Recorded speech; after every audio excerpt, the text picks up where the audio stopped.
Hi friends, எல்லோரும் எப்படி இருக்கீங்க? இன்றைக்கி சூப்பராக அந்த மலைக்கு ஏற்ற மாதிரி நம்ம வந்து முருங்கைக்கீரை குழம்பு தான் செய்ய போகிறோம். ரொம்ப சிம்பிளாக செஞ்சிடலாம். இதில் என்னென்னா, நாங்கள் அந்த வயக்காட்டில் வரகடுப்பில் செய்கிறோம். அதுதான் ஸ்பெஷல். நல்லா டேஸ்ட்டாக இருக்கும். வாங்க எப்படி செய்யலான்னு பார்க்கலாம். இந்த வயக்காட்டில் அப்படியே அந்த ஜில்லுன்னு அந்த காற்றோட சமைச்சு சாப்பிட்றது நல்லாயிருக்கும். இன்றைக்கி சூப்பராக நாங்கள் முருங்கைக்கீரை குழம்பு தான் செய்ய போகிறோம். என்னென்ன சிரிக்கிறா?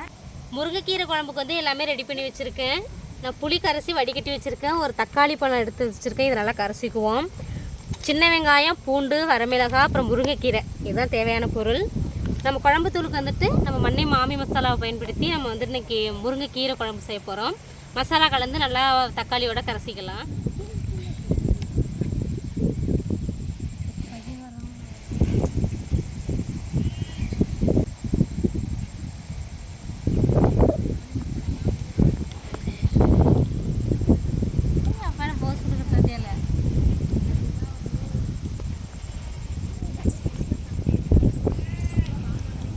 வா,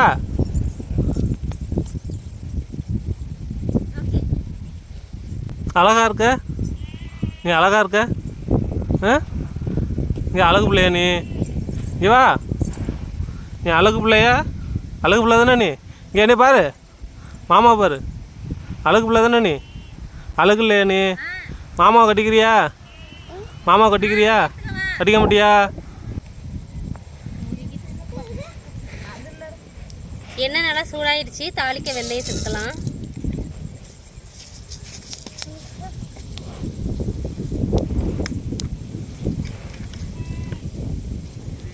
வரமிளகாய் சேர்த்துக்கலாம்.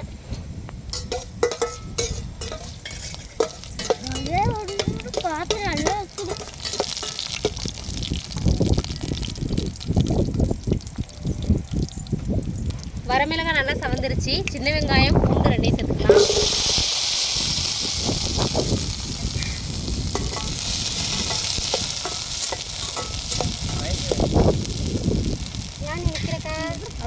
மாற்றிட்டு எடுத்துக்குவோம்.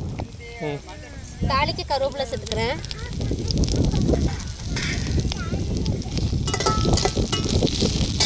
வெங்காயம் புடவைக்கெல்லாம் பிடிச்சது இவன் தானே.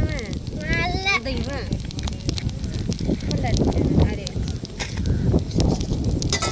வெங்காயம், பூண்டு எல்லாமே சேர்த்து நல்லா வதக்கி விட்டுக்கலாம்.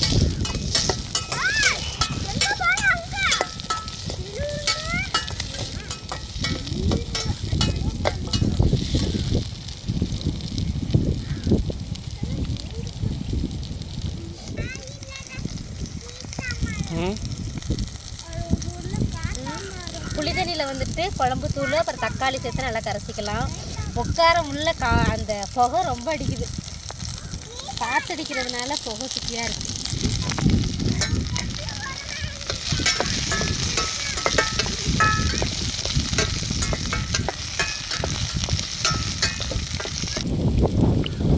தக்காளியை இது மாதிரி நல்லா கரைச்சி விட்டு அப்படியே குழம்புல சேர்த்துக்கலாம்.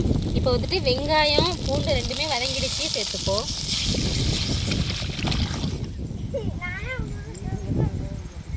குழம்புக்கு தேவையான அளவு உப்பு சேர்த்துக்கலாம். குழம்பு நல்லா கொதிக்கட்டும். அதுக்கப்புறம் நம்ம முருங்கைக்கீரை சேர்த்துக்கலாம். பாருங்கள், நம்மளோட முருங்கைக்கீரை குழம்பு வந்து நல்லா கொதிக்க ஆரம்பிச்சிருச்சு. நான் முருங்கைக்கீரை வந்துட்டு நம்ம வீட்டிலேயே நான் சுத்தம் பண்ணி கொண்டு வந்துட்டேன். முருங்கைக்கீரை சேர்த்துக்கலாம்.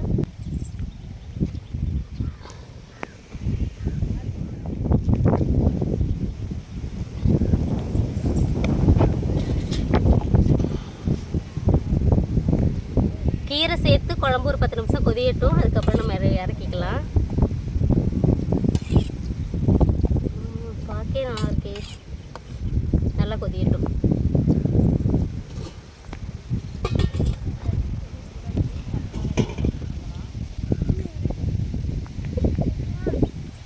நாங்கள் வந்து இன்றைக்கி ஒரு 5-6 வீடியோவாவது எடுத்துடணுன்னு தான் கிளம்பி வந்தோம். மழை பார்த்திங்கன்னா இப்போ ஒரு வீடியோ தான் முடிச்சிருக்கோம். அதுக்குள்ளேயே மழை தூர ஆரம்பிச்சிருச்சு.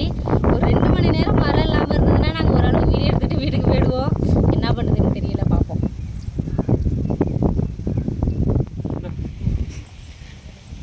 என்ன சாப்பிட்றீங்க? சரி, நம்ம மாமா தானே கொடுறா. கொடுங்க மாமா, கொடுங்க. சரி, மாமாவுக்கு ஒன்று பிடிக்கும் தானே. குடுறா, நீ வெள்ளத்தை குடுறாங்குது இது. உடங்க உடங்க. கொழுக்கட்டைக்கு வந்து இப்போ தேங்காய் உடைக்கிறோம்.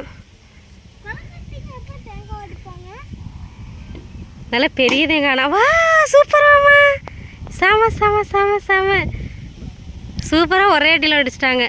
கொண்டாங்க, நீங்கள் தான் அதை கீந்து தரணும் எனக்கு. கீருங்க. சூப்பர்.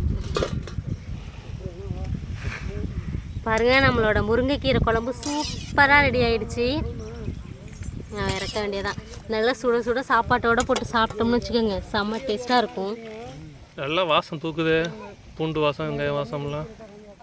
சூப்பராக முருங்கைக்கீரை குழம்பு ரெடி ஆகிடுச்சு. இப்போ இறக்கிடலாம். நாங்கள் காலையில் வந்துட்டு நானும் மகேஷாக்காவும் தனித்தனியாக ஆளுக்கு 2 வீடியோ எடுத்திருக்கோம். மணி 2 ஆயிடுச்சு. சின்ன வீடியோ தான், இதுவே இவ்வளோ நேரம் ஆகிட்டு. இப்போ மதியம் சாப்பிட போகிறோம். அக்கா வீட்லேயே சாப்பாடு மட்டும் வச்சு எடுத்துகிட்டு வந்துட்டோம். மதியத்துக்கு வந்துட்டு முருங்கைக்கீரை குழம்பு, மாங்காய் பச்சை மிளகாய் வேக வச்சது, எறா தொக்கு, முருங்கைக்கீரை, இதுதான் எங்களோட சமையல். எல்லாம் கலந்து இன்னைக்கு அடிக்க போகிறோம். ஆனால் வந்துட்டு சாப்பாடு சிம்பிளாக இருந்தாலும் இந்த மாதிரி உட்காந்து அந்த வயக்காட்டில் உட்காந்து சாப்பிட்றது ரொம்ப நல்லா இருக்குது. அப்புறமா அத்தைகிட்ட கூட அத்தை சாப்பாடு கொடுத்துரும். அந்த கரண்டி கொடுத்தனுங்க. கரண்டி போய் எடுத்தோமா, நம்ம கரண்டி ஒன்றத்தை அங்கே எடுத்தா போடப்போ. இந்த பொண்ணு ஏன் இவ்வளோ அழகா இருக்கு? கட்டிக்கிறியான்னு கேட்டா மாமா கட்டிக்கிறியா? கட்டிக்குதான் மாமா. அது என்னன்னு தெரியல. கல்யாணம் பண்ணிக்கிறியா? அதுக்கு ஏன் அது போட்டதுன்னா கல்யாணம் பண்ணிக்கிறேன்னா கல்யாணங்கிறது தெரியுது, கட்டிக்கிறியாங்கிறது வந்துட்டு என்ன அர்த்தம்னு தெரியல. அதனாலதான் போடுது. மாமா கட்டிக்கிறியா? கட்டிக்கிறியாடா? கல்யாணம் பண்ணிக்கிறியா?